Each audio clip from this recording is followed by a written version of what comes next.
Kapalıyız diye biz burada ikinci sınıf insan muamelesi, terlerin arkasından hayvanlar gibi muamele görüyoruz. Ben Eskişehir'den gidiyorum. Kardeşim asker. Yemin törenine geldik.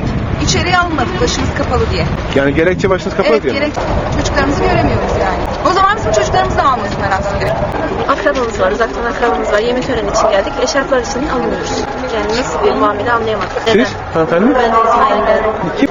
Akrabamızız ama maalesef alınmıyoruz hiçbir şekilde. Eğer kimliğinize TC yazılıyorsa, eğer hukuk bir cumhuriyette yaşıyorsak biz de haklarına yararlanmak istiyoruz.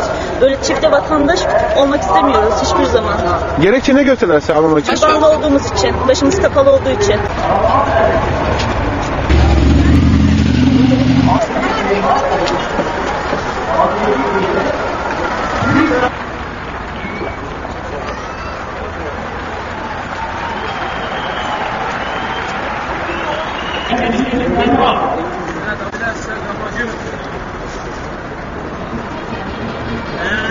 Evet,